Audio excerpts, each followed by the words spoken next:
प्यारे अधिवक्ता साथियों, सभी को हमारा प्यार भरा नमस्कार।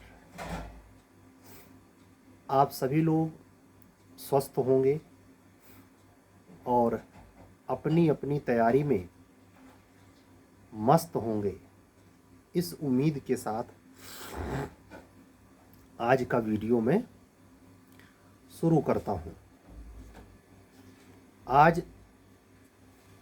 आज का जो वीडियो है वो पढ़ाई के क्षेत्र में या किसी भी क्षेत्र में कार्यरत अपने जीवन के कुछ ऐसे लम्हों के संदर्भ में है जिसमें हम सुख तो भोगते हैं लेकिन आनंद का हम सबको अता पता नहीं होता। हमें ये लगता है कि पुरुषार्थ, अर्थ, धर्म, काम, मोक्ष में जो भौतिक जीवन में काम का आनंद है, रिलेशन संबंध का जो आनंद है, स्वाद का आनंद जो इंद्रियां हमें भोगती हैं, प्रतीत करवाती हैं, उसके अतिरिक्त कोई आनंद का विषय हम ऐसे भी होते हैं कि हिंदी में पर्यायवाची पूछा जाए तो आनंद और सुख को बहुत सारे ऐसे अधिवक्ता बंधु और बहन होंगे जो एक ही अर्थ समझ बैठेंगे। आनंद एक उच्च अवस्था है, इसीलिए परमात्मा सुख स्वरूप नहीं है। परम पिता परमेश्वर सुख स्वरूप नहीं है। कहानी से चीज़ें हमें ज़्यादा समझ में आती हैं, खासकर के भारतीय मनीषा में, जिनका जीवन, जिनके बाप दादा का जीवन यहीं भारत में बीता है, चाहे उत्तर दक्षिण पूर्व पश्चिम कहीं भी बीता हो, वो मिथकीय चीज़ों को जल्दी कैच करता है। लेकिन अगर उसी माता पिता में से किसी पीढ़ी का जीवन अमेरिका, पश्चिमी देशों, इज़राइल वगैरह में बीत रहा है तो उसको मिथकीय कहानियाँ नहीं, प्रायोगिक सत्य ज़्यादा कैच करता है वो। इसीलिए आप देखें नोबेल प्राइज़ में जब चिकित्सा विज्ञान के क्षेत्र में नोबेल मिलता है या विज्ञान के क्षेत्र में नोबेल मिलता है तो अक्सर पश्चिमी राष्ट्र होते हैं। हमको इससे उद्वेलित नहीं होना चाहिए कि जो नोबेल प्राइज़ देने वाली संस्था है वो पक्षपात करती है, नहीं, उसका वैज्ञानिक आधार है। हम बात कर रहे थे कि अपने यहाँ के जीवन में, भारतीय मनीषा में कोई भी हो, हिंदू, मुस्लिम, सिख, ईसाई, उसके जो थिंकिंग सिचुएशन में सेंटम है वह मिथकीय कहानियों की तरफ आकर्षण पैदा करने वाले हैं। ऐसा क्यों है? क्योंकि हमारा देश करीब 5000 साल से मिथकीय सत्य की तरफ ज़्यादा, जैसे चंद्रमा के बारे में यह मिथकीय कहानी कि वहाँ एक बूढ़ी माता जी हैं, तकली काटती रहती हैं, चंद्रमा के साथ मामा का रिश्ता जोड़ना, हर चीज़ में गणेश जी का दूध पीना, उसके अभिप्राय को तमाम लोगों द्वारा मिथकीय बातों को सत्य की तरह, सत्य को समझाने में एक गढ़ी हुई कहानी कहना, यह सब कारण बनता है कि हम हिस्टोरिकल, हालांकि नई पीढ़ी इसके साथ तेज़ी से प्रवर्तित होती जा रही है। आप उसे कह दीजिए कि मुंशी प्रेमचंद की कोई कहानी में इंटरेस्ट रखे, नहीं रखेगा वो। आप नए बच्चों को कौन सी वो मूवी पसंद करते हैं, कौन से गाने पसंद करते हैं, क्यों उनमें इंटरेस्ट आ रहा है, अगर इस पर रिसर्च करें तो आपका दिमाग घूम जाएगा कि ये तो मैं कभी पढ़ा ही नहीं, कभी इसके बारे में जानता तक नहीं, सुना तक नहीं, और हमारा बच्चा इसमें। तो सिर्फ जो हम जीवन जी रहे हैं दिखता है बचपन में पैदा होने से लेकर बढ़ती हुई उम्र के साथ, मात्र वही हमारे साथ नहीं होता। इस्लाम पुनर्जन्म को नहीं मानता, लेकिन हिंदू मेथोडोलॉजी में अनात्मवाद जो धर्म हैं छोटे छोटे, जैन, बौद्ध, इनका संबंध सनातन हिंदू धर्म से नहीं है। लेकिन माननीय उच्चतम न्यायालय ने इन दोनों धर्मों के अनात्मवाद सिद्धांत को दरकिनार करते हुए बुद्ध और जैन को हिंदू धर्म में ही काउंट किया है। मेरे हिसाब से सुप्रीम कोर्ट को इसके लिए थोड़ा सा डेप्थ में जाना चाहिए था, क्योंकि हिंदू सनातन धर्म आत्मवाद है और सीधे तौर पर वो ईश्वर में गहरी आस्था रखता है, अवतारवाद में विश्वास रखता है, और इसका खंडन एक ही धन में, जैसे कहते हैं कि एक ही में दो बातें नहीं हो सकती, स्टॉपेल। लेकिन हमें तो ऐसे लगता है कि जिन न्यायमूर्तियों ने हिंदू लॉ पढ़े हैं आप शुरुआत में, तो जो केस लॉ इस बात को क्लियर करते हैं, अब्राहम वर्सेज अब्राहम, तमाम ऐसे जजमेंट हैं जिसमें ये क्लियर कहता है कि हिंदू धर्म में बौद्ध और सिख इन्वॉल्व हैं, नहीं होने चाहिए थे। जैसे इन लोगों को अपना एक अनात्मवाद का सिद्धांत, खास करके बौद्ध धर्म को, उसकी एक ठसक जो उनकी है कृत्रिम है, ट्रुथफुल है, वो उनके व्यक्ति विशेष का है, लेकिन उसको इन्वॉल्व नहीं करना चाहिए था।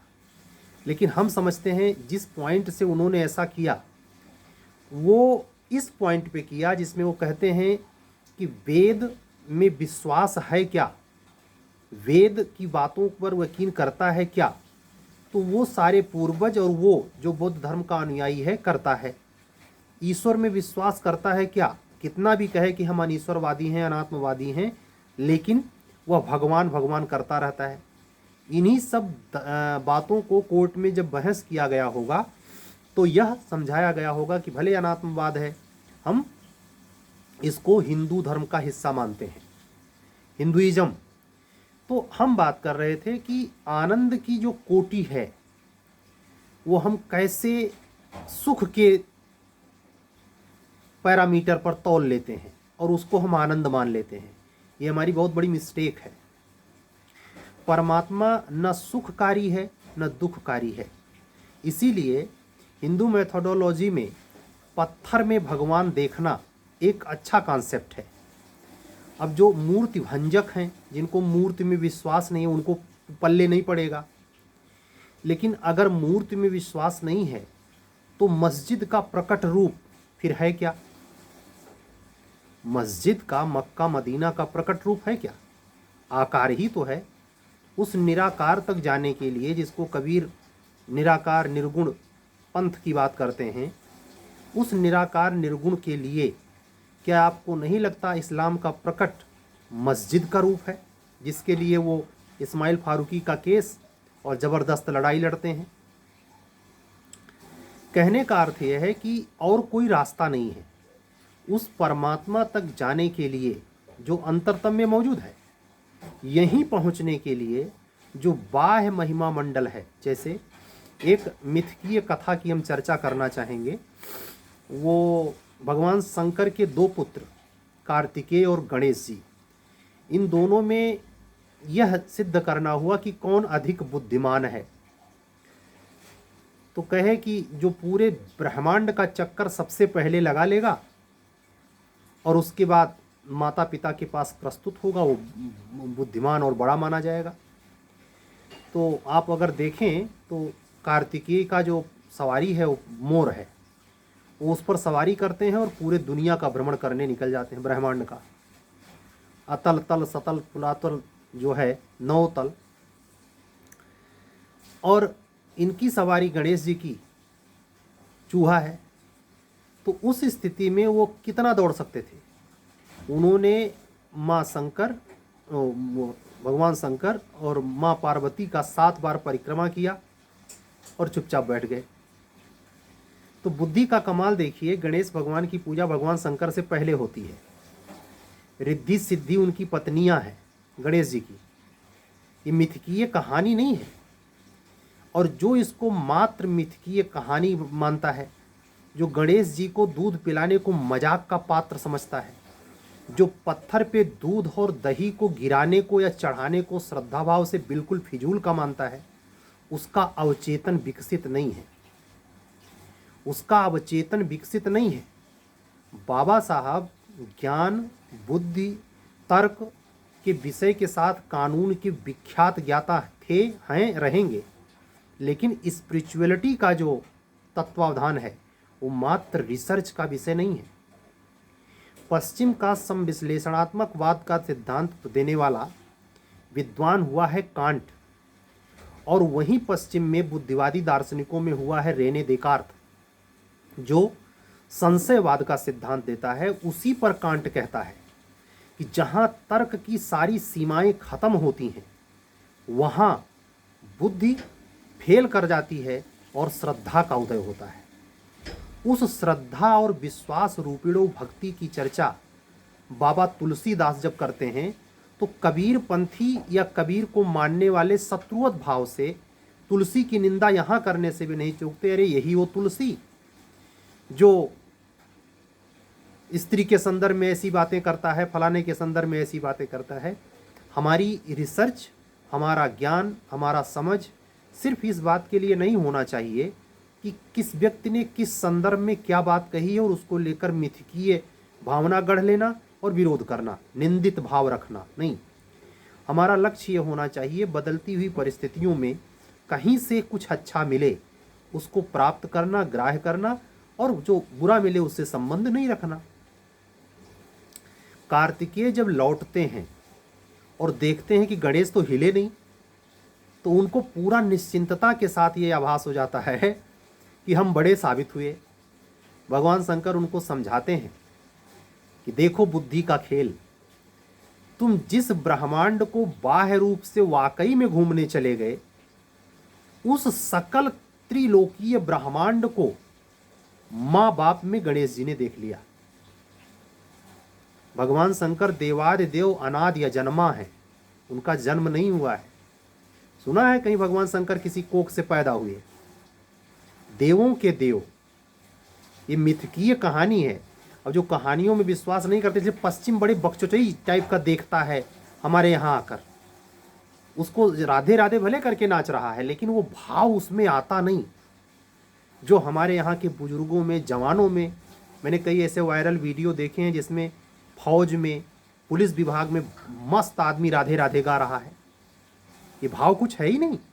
लेकिन मैंने यह स्पष्ट तौर पे कहना चाहूँगा, बुद्ध धर्म में अपनी श्रेष्ठता का बोध करने वाले और बुद्ध को राजनीति का विषय बनाने वाले तथाकथित विशिष्ट वर्ग के लोग इस प्रकार के मनोभावनाओं पर कोई अनुराग नहीं रखते। वो बाबा साहब की तरह तार्किक, व्याख्यायित और ज़्यादातर उन बातों पर उनका ऊर्जा ज़्यादा निवेश करती है जो इस प्रकार के दुख संक्रांत या शोषण को उजागर करे और बार बार पंच करे। एक अच्छे क्लास में यह स्थिति अपने आप को लगातार दर्शाए, जब अपनी विशिष्ट जाति को ऊंचा करके दिखाए कि हम इस अर्थबोध से, यानी अपने को मानवीयता से हटकर अलग पक्ष के तौर पर रखना, जैसे बुद्ध धर्म ये मांग किया कि मुझे हिंदू धर्म से अलग किया जाए, ऐसे उसको अनुयायियों ने भी ये मांग किया कि हमको हिंदू धर्म में रहना नहीं है, हमारा अलग बसावट कर दिया जाए, खालिस्तान। समझ रहे हैं? और यही चीज़ आप जानते हैं जो घटना कनाडा की हुई, जिसमें कनाडा सरकार ने बहुत आगे बढ़ तक जोखिम लिया था भारत से, और G20 की मीटिंग के दौरान। ये इसी साल की घटना है, आपसे पूछा जाएगा। कनाडा सरकार और कनाडा के प्रधानमंत्री की, मतलब ये कह सकते हैं बदतमीजी उसी दरमियान हुई थी, जिसको अजीत डोभाल सुरक्षा सलाहकार और प्रधानमंत्री ने बड़े कायदे से उससे निपटा। अगर इस सरकार में या किसी सरकार में ये जो कार्रवाइयाँ हो रही हैं, इस पर आप सार्वभौमिक निगाह नहीं रखते तो आप एकांगी व्याख्या करेंगे। वैसे सुख और आनंद के संदर्भ में हम आज का जिस पे मूल पॉइंट आपसे चर्चा कर रहे हैं, यह परमात्मा का विषय है, इसलिए आनंद सबके समझ में नहीं आता। और आप उपनिषद उठा के देखें, ईसावास्य पढ़ें, मुंडको उपनिषद पढ़ें, 9 खंड में से कोई उपनिषद जिसमें ये परमात्मा के बारे में बात होगी तो परमात्मा को सच्चिद आनंद का रूप माना गया है। वहाँ उसे सुख का रूप क्यों नहीं माना गया? अगर आपकी नज़र में सुख और आनंद में अंतर ही नहीं है तो सुख का स्वरूप क्यों नहीं दिया गया परमात्मा को? परमात्मा सुख स्वरूप है। मैं बता रहा हूँ, मिथकीय कहानी से आपको समझ में आएगा। हमारे देवताओं में इंद्र को भोग का उच्च बिंदु का देवता माना गया है, जो भोग में लिप्त है 24 घंटा। जैसे इस्लाम में हूरों की बात है, वैसे हमारे यहाँ इंद्र के बारे में ये बात है कि हमेशा अप्सराएं गंधर्व नृत्य करते रहते हैं। वहाँ कभी दुख होता ही नहीं। यानी अगर आपका जन्म देवता के तुल्य हुआ है तो आप हमेशा सुख भोगेंगे। उसको मैं आप प्रकट रूप से तो नहीं, लेकिन प्रकट रूप से यही कह सकता हूँ कि अगर आप अडानी अंबानी के यहाँ पैदा हो गए तो आप पैसा की खान में पैदा हो गए, आपको क्या प्रॉब्लम है भाई? कौन सी चीज़ ऐसी है जो पैसे के बूते आप खरीद नहीं लेंगे? लेकिन ध्यान रखना, वह सुख होगा, आनंद नहीं। ऐसे पढ़ाई लिखाई में और पढ़ाई लिखाई करके जिस पद को प्राप्त करके आप समाज को दिखाना चाहते हैं कि फला व्यक्ति बहुत ऊंचे पद पर पहुंचा, अरे उनके परिवार में भी बहुत साधारण लोग थे लेकिन एक लड़का बहुत आगे निकला। ये जो सोसाइटी में चल रहा है पद के नाम पर बहुत आगे निकलना, या पद प्राप्त करने के बाद अपने दरवाजे पर हजारों की भीड़ इकट्ठा करके और अपने आप को प्रतिष्ठा का बोध करवाना और उस प्रतिष्ठा के बोध को सामाजिक लोगों द्वारा मान्यता दिया जाना, ठीक उसी प्रकार भटके हुए या असमझी की बात है जो आनंद और सुख का भ्रम है। हम आनंद को सुख के दायरे में कदापि नहीं रख सकते। हमें ये बात कैसे समझ में आ सकती है? या तो हमें सुख होगा या तो दुख होगा, लेकिन हम एक तीसरे स्थिति के बारे में नहीं सोचते जिसके बारे में कांट पश्चिम में कह रहा है। हमारे यहाँ जगत गुरु शंकराचार्य कह रहे हैं, वो शंकराचार्य नहीं जो चारों बनाए गए हैं फर्जी वाले। और हमारी बिरादरी के नाम पर अगर कहीं भी आपको मिले 10 नामी, सुनना ध्यान से, और अगर वो जाति का महिमा मंडन कर रहा तो उसकी बेवकूफ़ी वाली बात पर मत आना। राजस्थान में ऐसी कई जगह हैं जहां 10 नामी के नाम पर जातियों की गोलबंदी हो रही है। ठीक उसी प्रकार जैसे यहाँ भर बिरादरी को लेकर के एक पार्टी बनी हुई है, जो दलित वर्ग है उसके लिए पार्टी को बताने नहीं, बहुजन समाज। पिछड़ों में यादव बिरादरी को लेकर के जो एक पार्टी बनी हुई है। तो ये जो भी दल हैं जो जाति को एक समूह बनाकर अपनी रोटी सेक रहे हैं और आपको दिखाई नहीं देता, ऐसे व्यक्ति चाहे कितना भी पढ़ लिख लें, चाहे कैसे भी समाज में चले जाएं, चाहे कितने ऊंचे पदों पर बैठ जाएं, और यही चीज़ सवर्ण क्लास में भी लागू होती है। ये पार्टियां कुछ कहें ना कहें, लेकिन विपक्ष तो यही कहता है ना कि सवर्णों की पार्टी है बीजेपी। ये मिथकीय सच नहीं, ये व्यवहारिक सच है।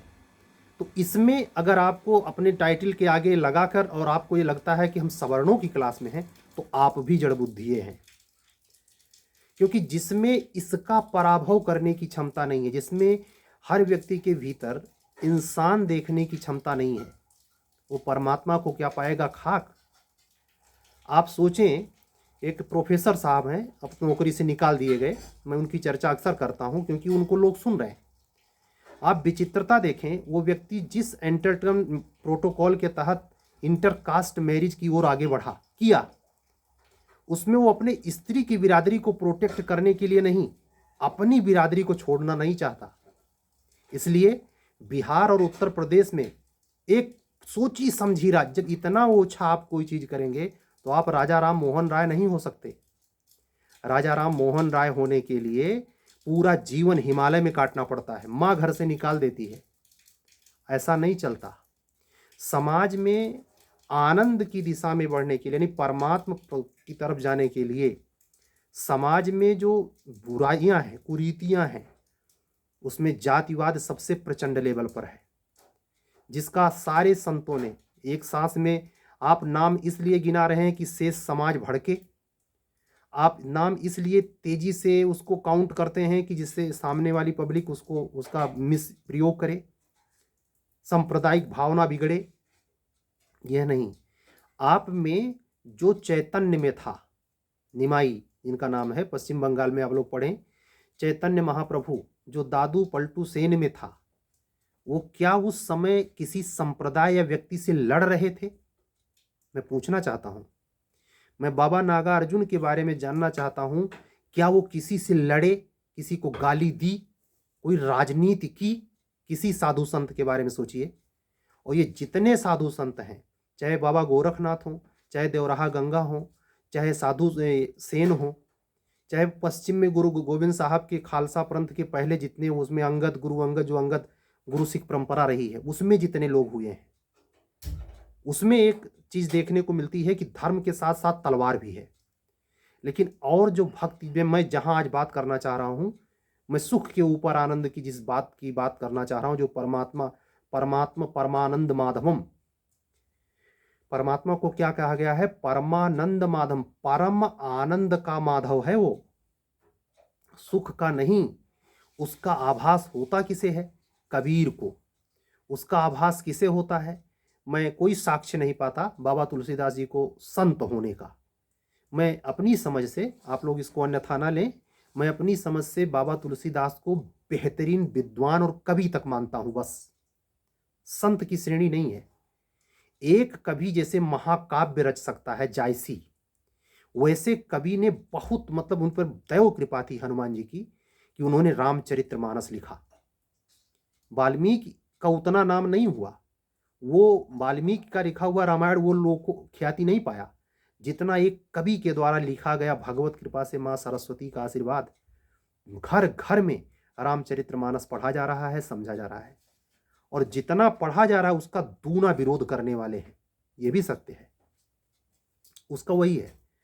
तो केवल ये, जैसे मान लीजिए आप अखंड रामायण, या कभी कोई आपके पास विपदा आई, या आपको पंडित जी लोग सलाह दे देते हैं कि घर में अखंड रामायण का पाठ करवा दीजिए, दोष है पूजा करवा दीजिए फलाना दिन का, या रुद्राष्टक करवा दीजिए, या आपको कहा गया कि ये जो रुद्राभिषेक होता है ये सब करवा दीजिए। इसको एक वर्ग हिंदुओं का ही बिल्कुल मान्यता नहीं देता।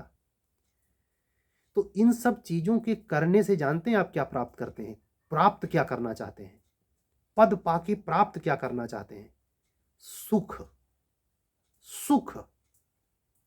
और जब सुख प्राप्त करेंगे, सुख जब प्राप्त करेंगे तो उसका अपोजिट ऑटोमेटिक, किसी भी क्षेत्र में अगर आपने ज्यादा स्वाद लगा सुख का, ज्यादा स्वाद लगा सुख का, ज्यादा दबा के खा लिया, पेट खराब।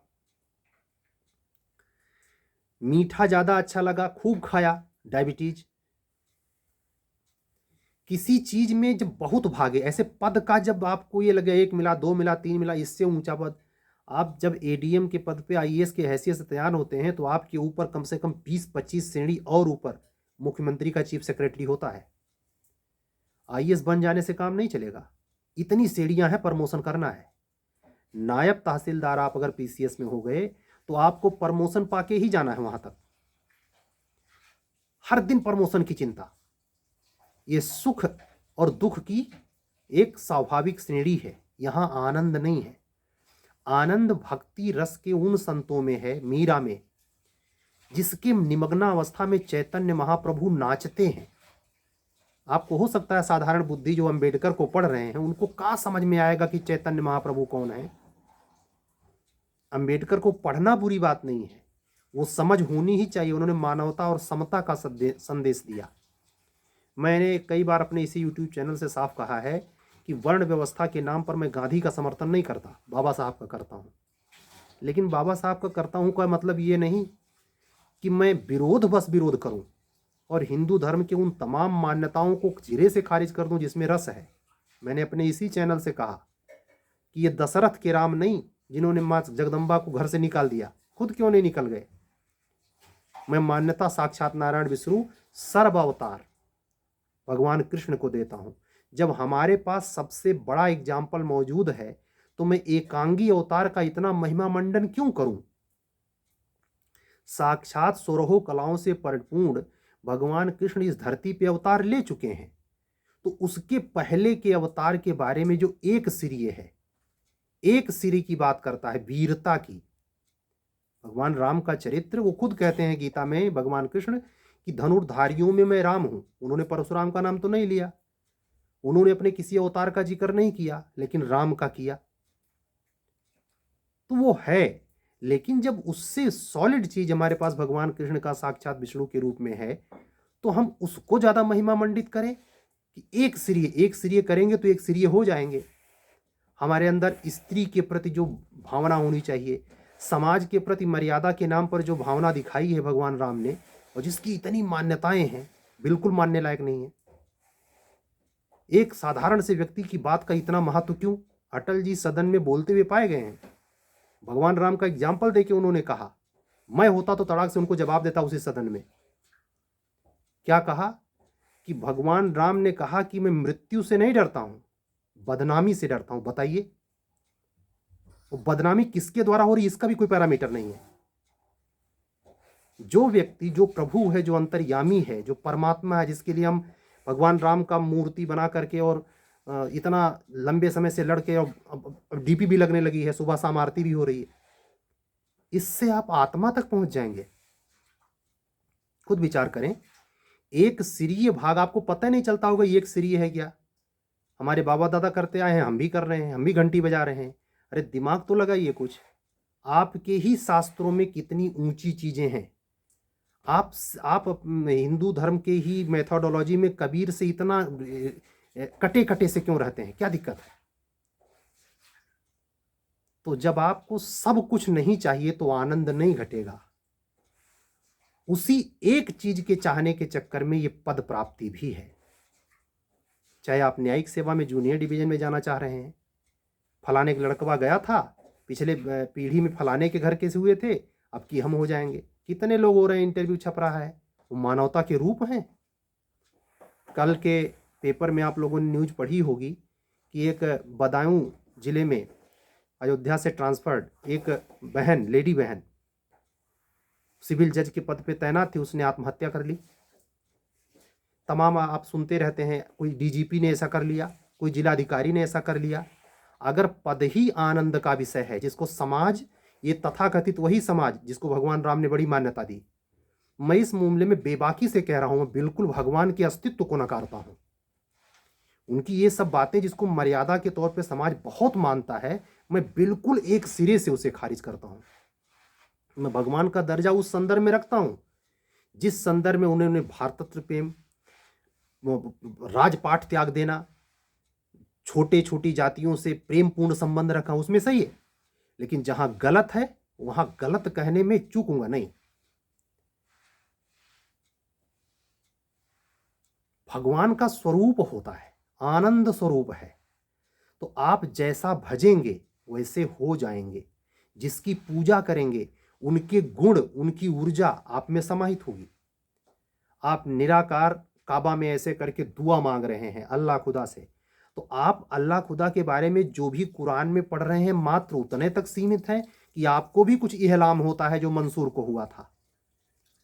राबिया क्यों नाची थी, खाली पढ़ के आप अपने मध्यकालीन इतिहास में समझ पाएंगे। मीरा ने अपने राजपाट राजपूताना खानदान में बगावत करके नाचना और भजन करना क्यों स्वीकार किया था, आप पढ़ के समझ पाएंगे। हमारी गलती यही है, जो प्रोफेसर होता है, जिसको अपने डिग्री पर बड़ा गुमान होता है, घमंड, उसको ये कतई समझ में नहीं आता कि यह अध्यात्म है क्या। कबीर को प्रेस्क्राइब्ड करके और विकास दिव्य कीर्ति सर के यहाँ के नोट्स ला करके रट के एग्जाम में लिख करके पद प्राप्त करने से आप स्पिरिचुअल नहीं हो पाएंगे। ये श्रद्धा का विषय है जिसको आप निंदा की स्तुति के तौर पर आप देखते हैं। विचार करिएगा इस पर। तो जो पढ़ाई लिखाई में आप, आज की मैंने क्या शुरुआत में कही, हमने बात आनंद पे की है।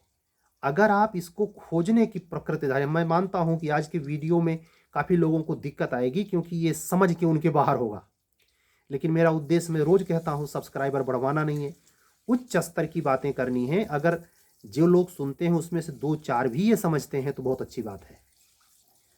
कि मैं सुख दुख की बात नहीं कर रहा हूं, मैं परमात्मा के स्वरूप की बात कर रहा हूं। अगर आप स्वरूप पे टिके तो काय आप भगवान बुद्ध हो जाएं, काय आप रैदास हो जाएं। रैदास के पास महल था क्या? बाबा गोरखनाथ के पास महल था क्या? बताइए। किस खुशी में नाचते हैं चैतन्य महाप्रभु? कुछ तो मिला। पायो जी मैंने राम रतन धन पायो।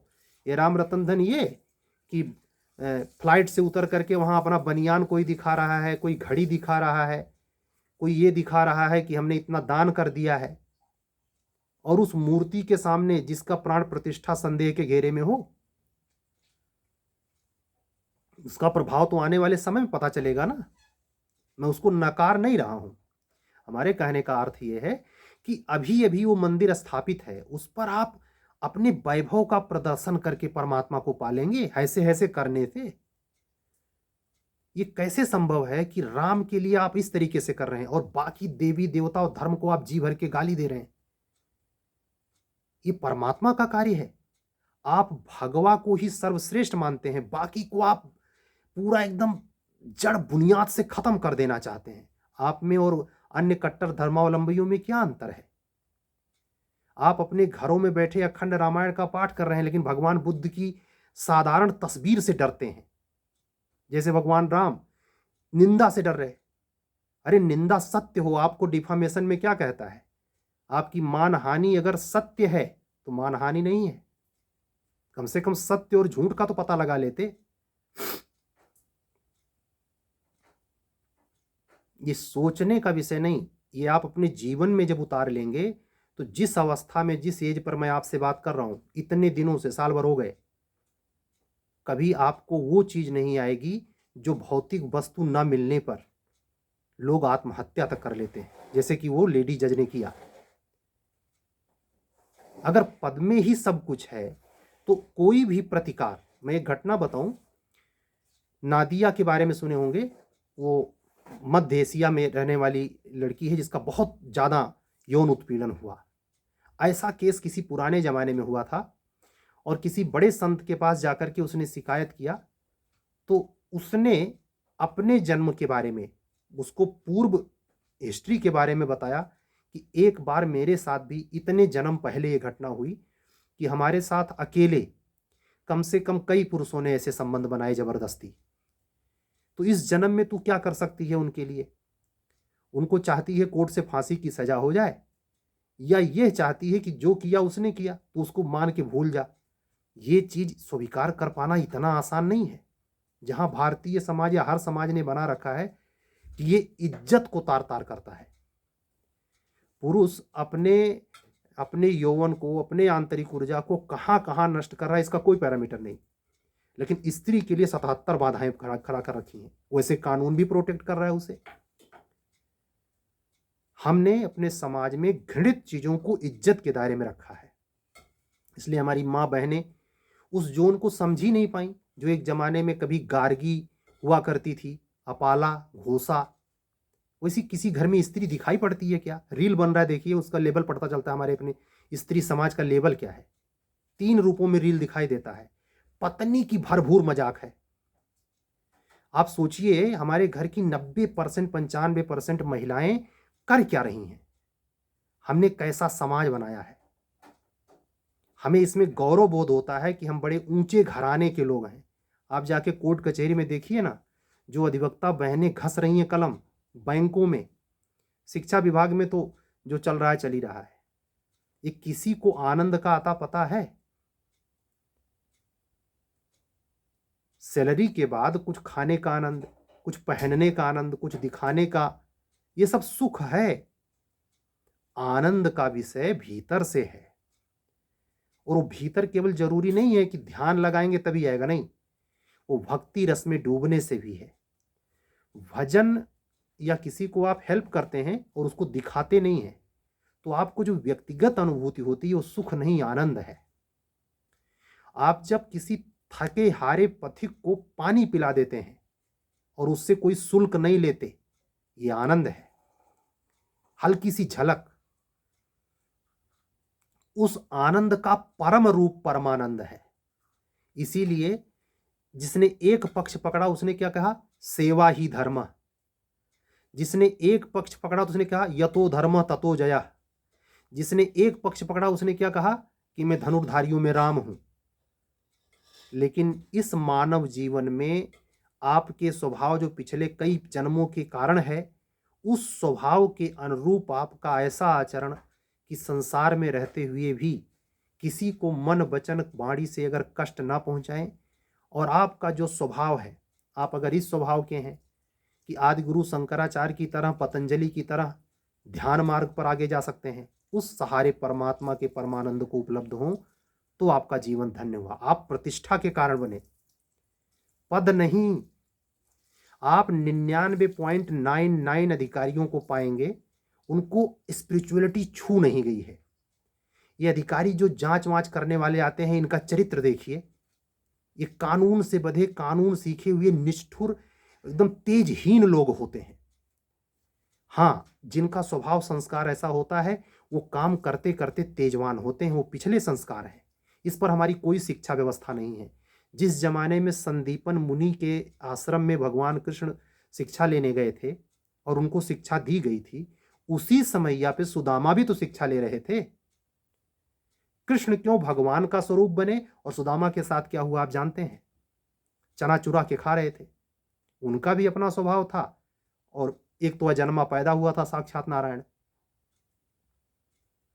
उसका कर्म भाव कितना फला कि एक मुट्ठी चना जो उस समय खाने को नहीं दिए थे, अगर उसी समय दे दिए होते तो दरिद्रता का जीवन पूरे जीवन भर न जीते सुदामा।